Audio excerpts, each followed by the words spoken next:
मुझे लगा कि मुझे भी टीचिंग के प्रोफेशन में ही जाना चाहिए। अपने नाना को इस बात का बहुत बड़ा श्रेय दूंगा क्योंकि पिताजी के पास सच बात है उनका टीका लगाना या गले में धागा पहनाना इस को नहीं कहते कि भाई आप हम बुद्धं शरणं गच्छामि।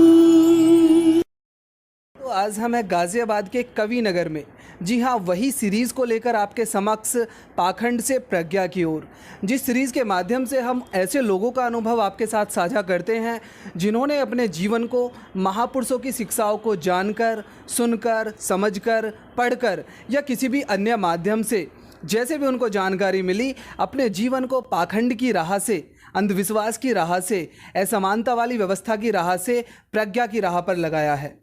तो दोस्तों, आज हमें कवि नगर में हमारे साथ हैं हमारे जो भाई हैं आनंद जी, जो कि LLM हैं और एडवोकेट हैं। साथ ही हमारे साथ जो हमारी बहन जी हैं, उनका नाम सुमन है और वो टीचर के प्रोफेशन में थी।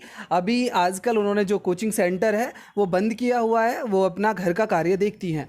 तो साथियों, हमारा इस सीरीज़ के माध्यम से ऐसे लोगों का अनुभव शेयर करने का जो मकसद है वो ये है कि हमने बहुत ख़ास लोगों के अनुभव टीवी पर देखे हैं, यूट्यूब पर देखे हैं, जो कि समाज की एक पॉपुलर हस्ती होते हैं। बट हमारा प्रयास ये है कि समाज के जो बिल्कुल आम आदमी हैं उनका अनुभव आप तक पहुंच पाए, ताकि जो दूसरे आम लोग हैं वो अपने अनुभव को उनसे मैच करके अपने जीवन में परिवर्तन करें। तो आनंद भाई, स्वागत है आपका हमारे चैनल पर, और बहन जी आपका स्वागत है। तो मैं चाहूँगा सबसे पहले आप दोनों अपना परिचय दें। जय भीम साथियों, मेरा नाम आनंद सिंह चंद्रेश है। मैं Ghaziabad district and session court में एज एन एडवोकेट काम करता हूँ और कवि नगर में ही रहता हूँ गाज़ियाबाद में, शुरू से यहीं पे, और बाबा साहब का एक छोटा सा अनुयायी हूँ। जी बहन जी। मेरा नाम सुमन बहुत चंद्रेश है। मैं MA हूँ, ग्रेजुएशन किया हुआ है, MA किया हुआ है मैंने सोशलॉजी में। उसके बाद जब मैंने बाबा साहब को पढ़ा, फूले को पढ़ा, तो मैंने अपनी लाइफ में टीचिंग के प्रोफेशन को चुना। मैं एक टीचर रही हूँ कोरोना काल में। अभी थोड़ी सी कोचिंग को छोड़कर अभी घर की व्यवस्था को देख रही हूँ।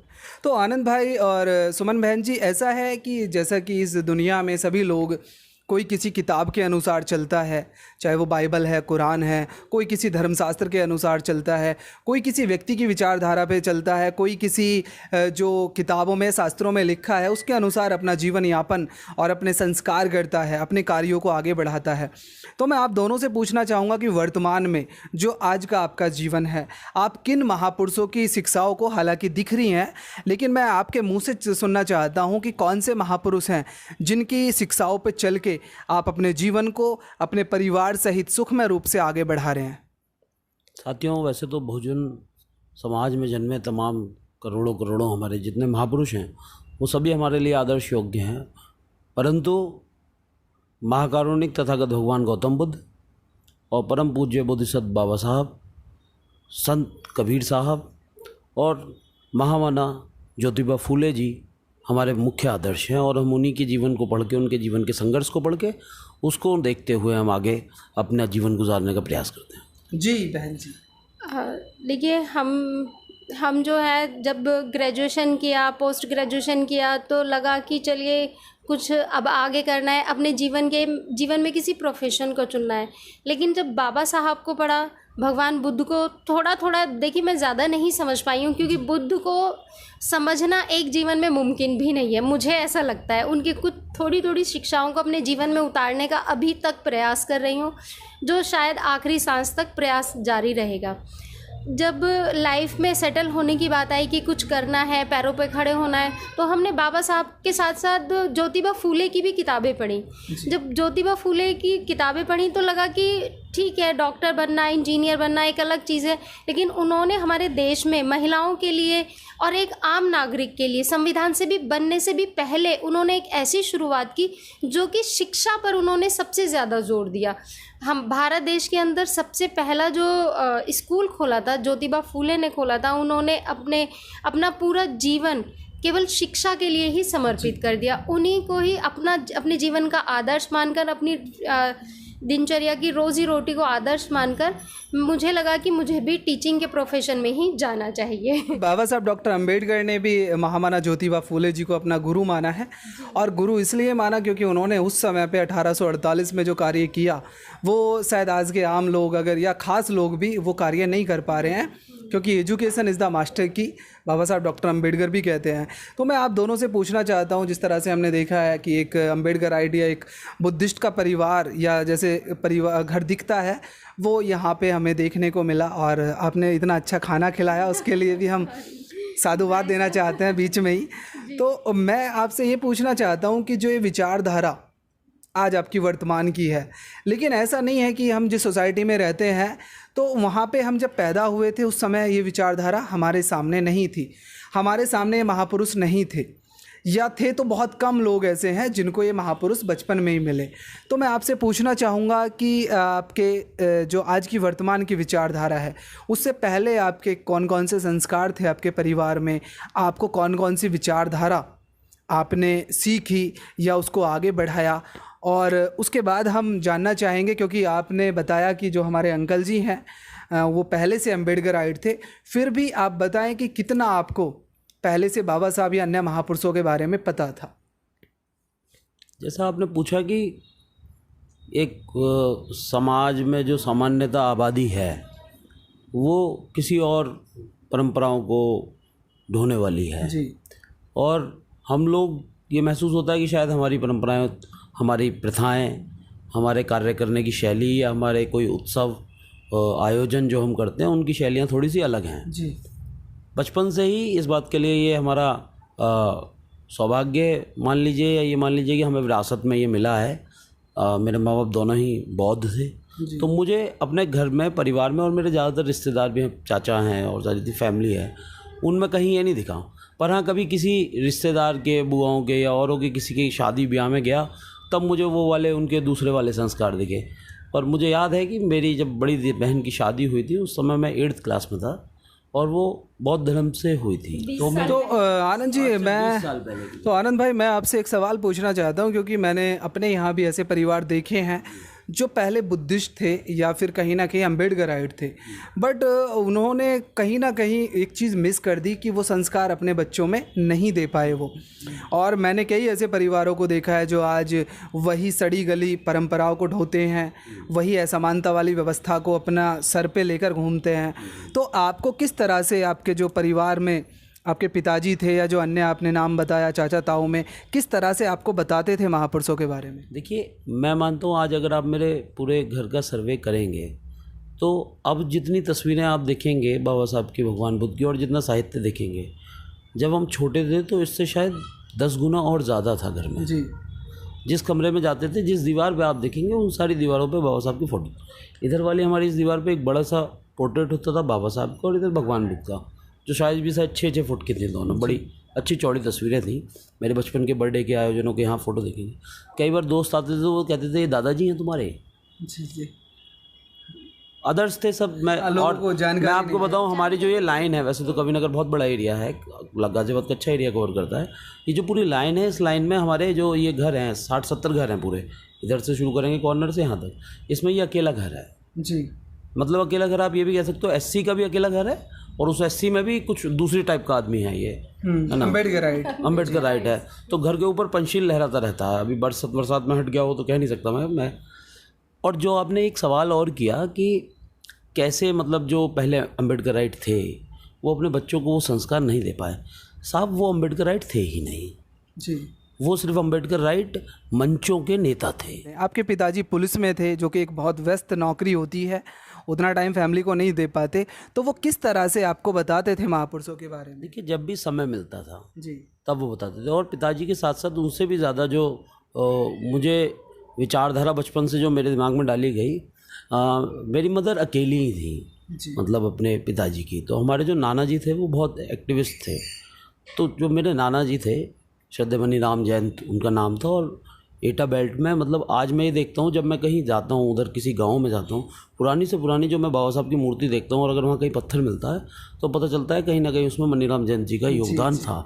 और ऐसा नाना जी बताते थे कि जब बाबा साहब ने दीक्षा ली थी तो उसमें वो शामिल थे। तो जब मैं छोटा सा था, जैसे जैसे होश संभाला, उंगली पकड़ के जितना चल पाता हूँ, जितना मेरा अभी बच्चा अंशुमन है, वहाँ से वो चीज़ें जो जुड़ी ना, तो वो दिखावे के लिए नहीं जुड़ी, नेतागिरी के लिए नहीं जुड़ी। तो एक मैं अपने नाना को इस बात का बहुत बड़ा श्रेय दूंगा कि पिताजी के पास, सच बात है, उन पर समय नहीं था जी, मगर नाना जी ने जो दिया। फिर जो मेरे ताऊ जी थे वो अम्बेडकर टाइटल लगाते थे जी, ये तो हमारा वो है कि हम उन्हें देख ही नहीं पाए, हमसे बहुत पहले वो चले गए, वो अम्बेडकर टाइटल लगाते। मेरे दादाजी की भी अगर मैं बात करूं तो ये पता चलता है कि वो सिख कम्युनिटी को उन्होंने अपनाया था, और सिख कम्युनिटी क्यों अपनाई होगी उस टाइम पे, ये आप समझ सकते हैं कि कहीं ना कहीं समानता के लिए, अधिकार के लिए लड़ना, मतलब वो कहीं ना कहीं ब्लड से आया, उस विचारधारा से आया। और जब परंपराएं ऐसी मिलें, नाना से संस्कार मिलें, पिताजी से बचपन से मिले।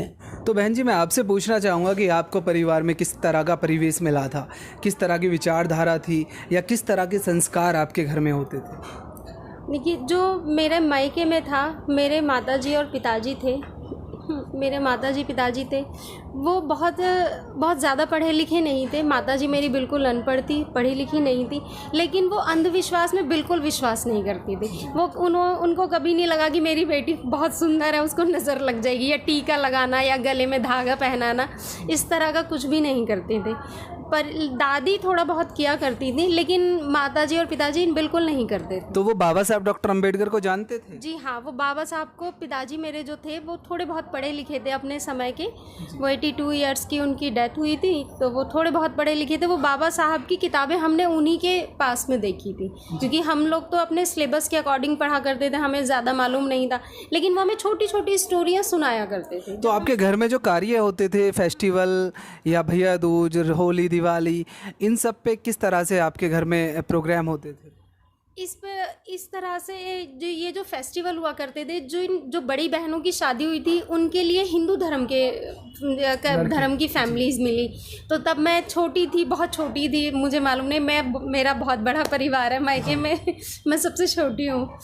तो उनकी शादियाँ हुई, ठीक है, और हमारा जो घर है वहाँ पर 7 वो रहा करते थे किराएदार। तो जब उनके फेस्टिवल आया करते थे, हम उनको भी सेलिब्रेट करते थे, क्योंकि हम छोटे थे, हमें मालूम नहीं होता होली क्या होती है। बस होली का मतलब है कलरफुल डे, और जो दिवाली है उस पर ये मालूम होता था, हाँ लाइटिंग डे, बस ये लाइटिंग डे है। चलो, हम बच्चों को तो खाने पीने से मतलब होता है और कुछ नहीं होता। लेकिन जब धीरे धीरे बड़े हुए, माता जी से छोटी छोटी कहानियाँ सुनते थे, पिताजी से छोटी छोटी कहानियाँ सुनते थे, बाबा साहब के जीवन से रिलेटेड। वो उनके जाने के, मेरे पिताजी की डेथ के बाद में अब हमें समझ में आती कि वो उनसे कोरिलेट करते थे। तो मेरे जो बड़े भाई हैं वो बिल्कुल ही कट्टर विरोधी हैं, सतीश नाम है उनका। तो उन्होंने अपनी शादी आज से 20 साल पहले बौद्ध धर्म से ही की। उन्होंने कहा करूँगा तो बौद्ध धर्म से करूँगा, अदरवाइज़ नहीं करूँगा, मैं करूँगा ही नहीं। उनको देखकर मेरी भी हिम्मत बढ़ी कि मुझे भी नीले खून वाला लड़का चाहिए, लाल खून का नहीं चाहिए। अब बहुत हो गया लाल खून का, मुझे नीले खून वाला लड़का चाहिए। अच्छा, मैं आपसे ये पूछना चाहता हूँ कि क्योंकि आपकी जो फैमिली है वो अम्बेडकराइट थी, बुद्धिज़्म भी आपके परिवार में काफ़ी, उतना भले न हो लेकिन था, तो ये जो सामाजिक जागरूकता का अभियान है कि मैं तो अम्बेडकराइट हूँ, लेकिन ठीक है मैं हूँ, इससे दूसरों से क्या मतलब है, अपने तक सीमित रखना अम्बेडकरिज़म को या फिर बुद्धिज़्म को। लेकिन आपने उससे आगे बढ़कर, जैसा अभी आनंद भाई ने बताया कि आप लोग सामाजिक एक्टिविटी में आप दोनों की मुलाकात हुई थी, उसके बाद काफ़ी समय बाद, यानी कि 2008 में आपने बताया आप मिले, और 2017 में आपने शादी की, तो काफ़ी लंबा टाइम रहा। और सबसे पहले तो ये बहुत साधुवाद के आप दोनों पात्र हैं कि आप दोनों ने सामाजिक आंदोलन को बढ़ाते हुए जान पहचान को रिश्ते में बदला। ऐसा बाकी लोगों को भी सोचना चाहिए। लेकिन ये कैसे शुरू हुआ कि भाई हम ठीक है, हम अम्बेडकराइट हैं, लेकिन हमें दूसरे लोगों को भी समझाने की ज़रूरत पड़ेगी? जब हम एक संस्था है BCI, मैं 2007 में उसमें जुड़ी थी। मतलब बिल्कुल स्टार्टिंग के लोग थे हम, 2 लड़कियां ही हुआ करते थे, सारे 10, 20, 50, 100 लड़कों के बीच में 2 लड़कियां हुआ करती थी। एक थी सरिता जी और एक मैं हुआ करती थी सुमन। तो हमें S² बोला जाता था, S², जो मैथ्स जानते हैं वो समझ गए होंगे, S² बोला जाता था, सरिता और सुमन। इसके अलावा कोई भी नहीं आया करती थी। हमसे पहले हमने जो सुना था वो माता कलावती जी के बारे में सुनते थे अपने पिताजी से, और जब हम बाहर निकलते थे, जो मेरे बड़े भैया हैं वो भी बताया करते थे कि माता कलावती ने अम्बेडकर पार्क के लिए बहुत संघर्ष किया। तो उनकी गाज़ियाबाद की महिलाओं में आज इतनी ताकत है कि एक माता कलावती ने आज के समय में हजारों कलावतियों को जन्म दे दिया। तो ये माता कलावती जी से आपको मतलब मोटिवेशन मिला? हाँ, मोटिवेशन उन्हीं से ही मिला। जैसा आपने ये कार्य शुरू किया हुआ है और आपके जो संस्कार थे वो पहले से ही अलग थे, आपकी जो शिक्षाएं थी वो पहले से ही आपके जो पिता थे, आपके ससुर जी थे, उन सब से मिली। खासकर जो बहू को होता है वो ज़्यादा स्ट्रगल करना पड़ता है क्योंकि उसके लिए बहुत सारी चीज़ें बदल जाती हैं, लेकिन आपको दोनों जगह समान चीज़ें मिली तो आपके लिए काफ़ी सुविधा रही। लेकिन परिवार में सुविधा हो गई, आपकी जो सासू माँ हैं, जो हमारी आंटी हैं, उन्होंने आपको इतना सपोर्ट किया, आपको यहाँ पे संघर्ष नहीं करना पड़ा। लेकिन पड़ोस होता है, एक रिश्तेदार होते हैं, जो समाज होता है, वहाँ पे क्या होता है, जब हम लाइन से अलग चलते हैं तो बहुत सारी चीज़ें हमारे सामने आती हैं, बहुत सारी समस्याएं आती हैं, त्योहार आते हैं या फेस्टिवल्स आते हैं जो तथाकथित उस संस्कृति के हैं जिसकी हम बात नहीं करना चाहते क्योंकि वो हम छोड़ चुके हैं। लेकिन उनके साथ जब ये चीज़ें आती हैं या फिर जैसे जॉब करते हैं हम, ऑफिस में, नौकरी में, बिजनेस में या कोर्ट में हैं, तो जैसे ही ये फेस्टिवल्स आते हैं और क्यों हमारी जो संस्कृति के लोग हैं वो बहुत कम हैं, तो वहाँ पे एक समस्या आती है। समस्या ये आती है कि उनको कैसे फेस किया जाए, उनको कैसे ट्रीट किया जाए। तो उन समस्याओं को आप कैसे मतलब उनका समाधान करके, उनको फेस करके आपने कैसे उनका समाधान किया है? देखिए, जब फेस्टिवल आते हैं हम दूसरों के फेस्टिवल में ज़्यादा इंटरफेयर नहीं कर सकते क्योंकि वो उनका पर्सनल है, उनका धार्मिक पॉइंट है। क्योंकि जब हमारे धर्म के लिए कोई हमें आहत करेगा तो हमें बुरा लगेगा, अगर हम उनके धर्म के लिए कुछ कहेंगे तो उन्हें भी आहत होगा। तो वो अगर अपना फेस्टिवल मना रहे हैं, ठीक है, मनाइए। जब मेरे मायके में करीब 6 से 7 किराएदार रहा करते थे, तो वो लोग अपना फेस्टिवल मनाते थे अपने तरीके से, बहुत अच्छे तरीके से। लेकिन जब बुद्ध पूर्णिमा आया करती थी, 14 अप्रैल आया करता था, 6 दिसंबर आया करता था, सावन का महीना आया करता था, तो फिर हम अपने घर में फेस्टिवल के तौर पर हम उस तरह से सेलिब्रेट करते थे। लाइटिंग लगाना, जैसे खीर बनाना। अभी भी हर महीने बुद्ध पूर्णिमा आती है, जैसे पूर्णिमा आती है, तो हम हर पूर्णिमा पर अपने किराएदारों को खीर बांटा करते थे। खीर बनाई अच्छे से और उनको बांटी कि आज क्या है कि हमारा फेस्टिवल हर महीने आता है। तो जो अन्य रिलेटिव हैं वो इन सवालों को पूछते होंगे कि आप इन चीज़ों को नहीं मनाते, या फिर जैसे भैया दूज है तो आपका ऐसा तो नहीं है कि पूरी परिवार में सभी लोग इन चीज़ों को मानते हैं? तो हाँ, तो उनकी ससुराल है या और जैसे रिश्तेदार हैं वो आपसे क्या क्या कहते हैं, वो बातें बनाते हैं, तो आप उनको कैसे जवाब देते हैं? सबसे ज़्यादा समस्या तो मेरी शादी में आई थी क्योंकि मैंने ही मना किया था कि मुझे हिंदू नहीं चाहिए लड़का।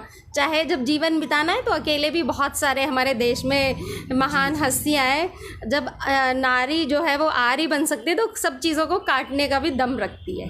एक आरी ऐसी होती है जो लोहे को भी काटती है, लकड़ी को भी काटती है। तो जो हिंदू धर्म के रिश्ते आए, सबसे पहले ऑब्जेक्शन किया मैंने कहा नहीं, वहाँ नहीं करना। तो परिवार वालों ने तो नहीं, लेकिन रिश्तेदारों ने इस बात के लिए कहा कि अच्छी नहीं है, प्रवृत्ति अच्छी नहीं है, ये कैसी है, मतलब मैं वो बातें नहीं कहना चाहती जो उन्होंने कही। कह सकती हैं आप, है ना? वो सोसाइटी को सबको पता है वैसे कि क्या शब्द सुनने को मिलते हैं जी। हाँ, थोड़े आपत्तिजनक शब्दों का इस्तेमाल किया उन्होंने और हीन भावनाओं से, हीन दृष्टि से देखना शुरू किया कि नहीं ये तो देखो समाज में जाते हैं, ऐसे रहते हैं। क्योंकि जब हम सामाजिक, शादी से पहले का मैं अपना अनुभव बता रही हूँ, जब हम सोसाइटी की मीटिंग किया करते थे तो वहाँ पर हमें मैं बताती हूँ 2010 से मैं डॉक्टर भीमराव अंबेडकर पार्क की सांस्कृतिक मंत्री रही हूँ और अभी तक, जब तक मेरा बेबी नहीं हुआ था तब तक मैं सांस्कृतिक मंत्री रही हूँ। तो मैं 14 अप्रैल से 1 महीने पहले से सभी बच्चों को मैं तैयार किया करती थी। परिवार की तो नहीं, लेकिन पड़ोसियों को समस्या हुआ करती थी इस बात। तो किस तरह की बातें वो बनाते थे? मतलब उनकी गंदी बातों के लिए हम क्या उन्हें रिपीट करें, मैं रिपीट नहीं करना चाहती क्योंकि वो भी मेरे बड़े हैं, कहीं ना कहीं भाभी लगती हैं, कहीं ना कहीं मेरी दीदी लगती हैं, कहीं ताई जी लगती हैं, चाची जी लगती हैं, है ना। तो उन्हें भी ये आज की डेट में 10 साल बाद, 20 साल बाद उन्हें ये महसूस होता है कि हम गलत थे। बस मेरे लिए इतना ही काफ़ी है। मैं उनके गंदे शब्दों को या बातों को दोहराना नहीं चाहती, पर मुझे इस बात का, उस वक्त का दुख मेरे को आज जो है वो खुशी में तब्दील हो गया कि उन्हें ये समझ में आ गया कि नहीं, जो हम गलत थे उस वक्त, इसी बच्ची को हम ऐसे शब्दों के साथ कहा करते थे, आपत्तिजनक शब्दों के साथ हम इसका नाम जोड़ा करते थे, लेकिन ये तो लड़की पहले भी ऐसी थी, आज भी ऐसी है। और सबसे ज़्यादा खुशी की बात यह है कि मुझे ससुराल भी बहुत सपोर्टिव मिली। आनंद भाई, मैं आपसे भी पूछना चाहूँगा, वैसे तो जो पुरुष हैं उनके सामने कम समस्याएं आती हैं इस समाज में, क्योंकि महिला की समस्याएं ज़्यादा होती हैं। महिला को कोई भी लकीर से अलग हट के देखना नहीं चाहता, बहुत सारे शब्द उसके साथ जोड़ दिए जाते हैं। फिर भी जो आप कार्य करते हैं सोसाइटी में लोगों को जागरूक करने का, तो जो रिश्तेदार हैं या पड़ोसी हैं, या वैसे तो यहाँ पे पड़ोसियों को कोई ख़ास लेना देना नहीं है, गांव में बस्ती में ज़्यादा होता है, लेकिन इससे अलग जो रिश्तेदार हैं या जो बाकी चीज़ें हैं, वहाँ पे किस तरह की समस्याएं आती हैं? कुछ भी नहीं आती समस्या। नहीं, वो आपको नहीं कहते कि भाई आप हमारे त्योहारों को नहीं मनाते, उनको मनाते हो? उन सबको पता है बहुत हूँ। मैंने बताया ना, आप अपनी दोहरी पहचान रखेंगे, आपको कोई टोकेगा। जब पता है, हम बार एसोसिएशन होती है, सब जगह हुआ करती हैं, और आप जानते हैं जो बहुमत है जनसंख्या के हिसाब से भी बहुमत दो कम्युनिटीज़ का ज़्यादा होता है। मुस्लिम समुदाय के लोग ज़्यादा होते हैं या ये सनातनी परंपरा के लोग ज़्यादा होते हैं। उनके फेस्टिवल्स बाहर में मनते हैं। बतौर एडवोकेट एक हमारा अपना कैडर भी होता है, प्रोटोकॉल भी होता है कि हम उससे बाहर नहीं जा सकते। उनके कार्यक्रम होते हैं, उनका मेरे को कभी बोलने को कहा जाता है तो मैं उसमें कहता हूँ, देखिए आप एक तो इसके तार्किक पक्ष पे जाइए, क्योंकि हर एक कोई भी अगर आप फॉलो करते हैं, किसी को रिलीजन को फॉलो करते हैं, कुछ भी करते हैं, उसके दो पहलू होते हैं। एक होता है उसका कर्मकांडीय पहलू और एक होता है उसका दार्शनिक पक्ष। मैं कहता हूँ आप दार्शनिक पक्ष पे जाके बात करेंगे तब तो बनेगी। कर्मकांडीय पहलू तो बदल जाएंगे, समय परिस्थिति के हिसाब से बदल जाएंगे, भौगोलिक स्थिति के हिसाब से बदल जाएंगे, तो उसमें बहुत ज़्यादा उलझने में कोई फ़ायदा है नहीं। आपने बहुत सारी चीज़ें बताई कि भाई मंचों के बादशाह हैं लोग, मंचों पे बातें करते हैं, परिवार में बदलाव नहीं करते, या बहुत सारे लोग हैं जिनको जानकारी है लेकिन वो बदलना नहीं चाहते, अपने महापुरुषों की शिक्षाओं को अंगीकार नहीं करना चाहते। तो आप दोनों का उनके लिए क्या संदेश है, या उनके लिए क्या संदेश है जो लोग ये वीडियो सुनेंगे, देखेंगे किसी भी माध्यम से या दूसरे किसी माध्यम से महापुरुषों की शिक्षाओं को जानने का प्रयास जो नहीं करते, वो कैसे करें, और कैसे जल्दी से जल्दी जो हमारे महापुरुष हैं, जिनकी गौरवशाली हमारी ये परंपराएं हैं, जिनकी संस्कृति है, संस्कार हैं, उनको कैसे लोग अपने परिवार में अंगीकार करें, कैसे उनको आगे बढ़ाएं, इस पे थोड़ा सा आप दोनों अपना संदेश दें। पहले आप। देखो, मेरा कहना यह है कि जो नेता हैं उनसे तो कुछ कहना ही बेकार है, क्योंकि वो अपनी पॉपुलैरिटी के लिए काम करते हैं। जो सोशल मीडिया के माध्यम से जो हमारे यंगस्टर निकल के आ रहे हैं, जो एक उबाल आ रहा है उनमें, जैसे 2 अप्रैल में देखा जी, और मैं दावा कर सकता हूँ 2 अप्रैल में जितने लोग आए थे उनमें से 1% बौद्ध नहीं थे। बिल्कुल 1% बौद्ध नहीं थे वो सारे। उन सबको अगर आप देखें, पर वो आए, कहीं ना कहीं उन्होंने बाबा साहब को समझा। सोशल मीडिया प्लेटफॉर्म्स पे मैं ये चाहता हूँ कहीं बाबा साहब के वॉल्यूम्स का भी एक चैनल चले, और ये जिम्मेदारी हमारी भी है और औरों की भी है, और उन लोगों की भी ये जिम्मेदारी है कि वो साहित्य को पढ़ना शुरू करें। जो बदलाव आएगा वो साहित्य जब दिमाग में बैठेगा उससे आएगा। जैसे अब आप एक अध्ययन कर लेते हैं, चीज़ें पता चल जाती हैं, एक ऊंचाई पे आ जाते हैं तो चीज़ें साफ हो जाती हैं कि ये सब क्यों हो रहा है। तो क्या करें, जो करने वाले हैं वो किस तरह से कार्य करें ताकि समाज में ज़्यादा बदलाव आए? अध्ययन बनते डॉक्टर करुणाशील राहुल जी ने मुझसे ये कहा, एक बार मैंने उनसे कहा, मैंने कहा जी ज़्यादातर ये जो लोग हैं, नेता हैं, या जो बड़े अम्बेडकरवादी बनते हैं, ये सब ये कहते हैं कि हम तो मानते हैं, हमारी घरवाली नहीं मानती, खूब समझाते हैं। तो बनते राहुल ने उस दिन फिर मंच से ही कहा, जिस कार्यक्रम में वो आए हुए थे, कह रहे अभी मुझसे चंद्रेश ने ये बात कही उपासक ने कि घरवालियाँ नहीं मानती, तब तक तो मेरी शादी भी नहीं हुई थी। कह रहे जब तेरी घरवाली नहीं मानती तो मेरे पास चीवड़ बहुत सारे हैं, पहन और चल मेरे साथ, तो घर में क्या कर रहा जी। और एक हमारे और साथी हैं, वो ये कहते हैं अक्सर जब इस तरह की बात आती है, कह रहे अगर तेरी घरवाली नहीं मानती, तेरी नहीं मानती, तो कल को तेरी घरवाली, मेरे माँ बाप बैठे हैं, इन शब्दों को फिर भी कह रहा हूँ, पड़ोसी से लग जाएगी, तो फिर क्या तू लगने देगा? तब भी कह दियो उसकी मर्जी है जी, वो नहीं मानती तो मैं क्या करूँ। कि बहन जी, आप भी हमारे जो दर्शक हैं, खासकर महिलाएं, उनके लिए संदेश दें, क्योंकि जो नारी से आरी होने की बात आप करते हैं और जिस तरह से गाज़ियाबाद में आंदोलन हमारी महिलाओं ने किया है, वो सचमुच काबिल तारीफ़ है, वो साधुवाद की पात्र हैं। तो आप किस तरह से समाज में महिलाओं को खासकर ये संदेश देना चाहती हैं कि वो महापुरुषों की शिक्षाओं को जाने और उनको अंगीकार करें? मैं महिलाओं के लिए ये कहना चाहती हूँ कि जो भी आपके बच्चे हैं, आप उन्हें छोटी छोटी कहानियाँ डेली सुनाएं। जैसे कहीं ना कहीं आपने अपनी दादी या नानी से किस्से कहानियाँ सुने होंगे, छोटी छोटी कहानियाँ सुनाएं जो सिर्फ़ और सिर्फ बाबा साहब से जुड़ी हुई हों, भगवान बुद्ध से जुड़ी हुई हों। उन कहानियों को जब आप सुनाएंगे, सिखाएंगे, बताएंगे, तो आपका परिवार, आपके परिवार की विचारधारा में कहीं ना कहीं बुद्ध ज़रूर आएंगे, ठहरेंगे भी।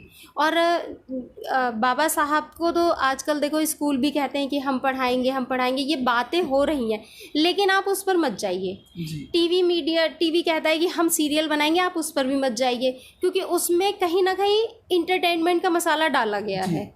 वहाँ पर भी ब्राह्मणवाद को सर्वश्रेष्ठ दिखाया और बताया गया, कोशिश की गई है। अगर आप उस सीरियल को बैठकर देखते हैं या अपने बच्चों को दिखाते हैं, तो साथ के साथ उस गंदगी को, वो जो कहीं ना कहीं मसाले के तौर पर डाली जाती है, उसको धीरे धीरे छानते रहें, साफ़ करते रहें, जैसे हम अपने घर मकान को साफ़ करते हैं। और बाबा साहब की शिक्षाओं को ज़रूर अंगीकार करें अपने जीवन में। बच्चे हमसे सीखते हैं। अगर हम आपसे हाथ जोड़कर नमो बुद्धाय करते हैं, तो जो छोटा सा बच्चा है ना, वो भी आपसे हाथ जोड़कर नमो बुद्धाय ही करेगा। अगर हम जय भीम करते हैं, माथे पर हाथ रखकर बाबा साहब को सलाम करते हैं, तो वो भी ऐसा ही करेगा। और अपने जीवन में जितने भी संस्कार करें, चाहे आप छोटे संस्कार करें, चाहे आप बड़े संस्कार करें, दिखावे के लिए नहीं, फ़ोटो खींचने के लिए नहीं, वो अपने जीवन में रोज़मर्रा की ज़िंदगी में ज़रूर उतारें। जो मंगलसूत्र माना जाता है वो सुहाग की निशानी, चूड़ियाँ मानी जाती हैं सुहाग की निशानी, और जो सिंदूर है वो भी सुहाग की निशानी मानी जाती है, और भी बहुत सारी चीज़ें हैं। तो आपके जो पति हैं वो भी बैठे हैं, आप भी बोलना, ये मैं पूछूंगा। तो इसके बारे में आपके जो पति हैं या जो अन्य महिलाएं हैं, वो इस तरह से आपसे सवाल नहीं करती, तो उनको आप क्या जवाब देती हैं? सब लोग सवाल करते हैं इस बात के लिए, पर मैं तो ये कहती हूँ, देखो मेरे घर में कोई बाउंडेशन नहीं है कि आपको यही पहनना है, यही करना है। मैंने कभी नहीं पहने, शादी में भी नहीं पहने। और जब हमारी शादी हुई थी, जब हमारा विवाह संस्कार चल रहा था, तो हमने 22 प्रतिज्ञाओं के साथ अपने वैवाहिक जीवन की शुरुआत की थी। लेकिन मुझे कई बार कुछ लोग कहते हैं, अरे कुछ भी नहीं है क्या, कोई है नहीं क्या, देखो बेचारी ऐसी है, मतलब सोचते कि हस्बैंड की डेथ हो गई है, सिंपल रहते हैं। तो ऐसे लोग सोचते हैं, फिर कहते हैं कि इनसे कुछ नहीं रखा।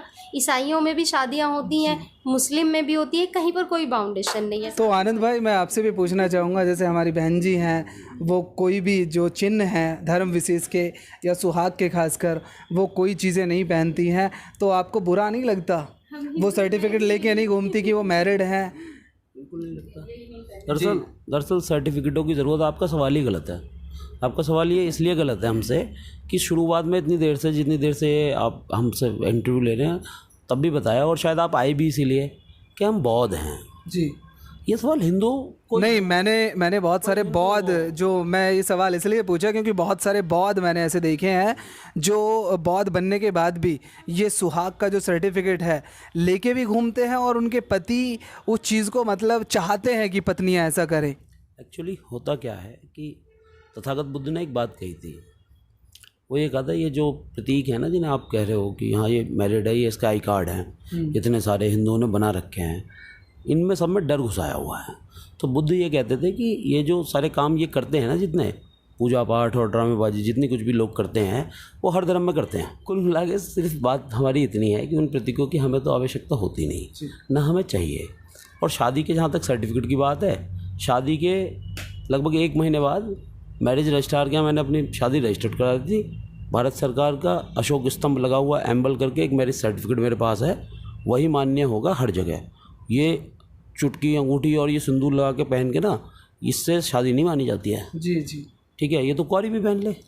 तो आप दोनों, जैसा ये आपने अनुभव बताया है, आपका जो भी अनुभव रहा सामाजिक या पारिवारिक, आखिर में आपसे मैं एक सवाल ये पूछना चाहता हूँ कि जो महापुरुषों की विचारधारा पे आप चल रहे हैं, आप खुश हैं? आपको कोई अफसोस, कोई दुख, किसी तरह की कोई समस्या कि भाई हमें ये अफसोस है कि काश हम भी उसी विचारधारा में खुश थे जैसे बाकियों में होता है? क्योंकि बहुत सारे सवाल हम लोगों पे खड़े किए जाते हैं कि ये उदासीन हो गए, जैसा आपने बताया कि ये कुछ नहीं पहनती, पता नहीं कैसे रहती है, बड़ी सिंपल रहती है। तो आप लोगों को इस तरह की कोई समस्या है, इस तरह का कोई भी अपने भीतर से जो फीलिंग है वो कभी आती है या नहीं? नहीं, हमें ऐसा कभी भी फील नहीं होता। आपको हम भी बहुत मैं तो विचार ही नहीं करता इन बातों पर कुछ। देखिए, कोई मेरे बारे में क्या सोच रहा है ये भी मैं सोचूंगा तो फिर वो क्या सोचेगा बेचारा, उसे जो सोचता रहे। तो बहुत बहुत साधुवाद आप दोनों का, आपने अपना कीमती समय दिया, बहुत ही सुंदर आपका अनुभव रहा। और हम एक बार पुनः साधुवाद करना चाहते हैं आपके पूरे परिवार को, चाहे वो आपके दादाजी हैं, चाचा ताऊ हैं, आपके पिताजी हैं, ससुर जी, नाना जी, हमारी माता जी जो आपकी सास हैं और आपकी माता जी हैं, उन सभी लोगों ने जिस तरह से आपको इतने अच्छे ये महापुरुषों के संस्कार बचपन से दिए हैं, उसका असर हमें यहाँ देखने को मिला। आप लोग ऐसे ही हंसते मुस्कुराते रहें। और हम अपने दर्शकों से भी कहना चाहेंगे कि आप लोग देखें किस तरह से हमारे जो महापुरुष हैं उनकी शिक्षाओं से जीवन में खुशियाँ आती हैं, किस तरह से भय, भगवान, डर, ये सारी चीज़ें भाग जाती हैं दूर। तो आप लोग भी इस पर विचार करें। और एक बार पुनः मैं साधुवाद देना चाहता हूँ आप सभी का भी।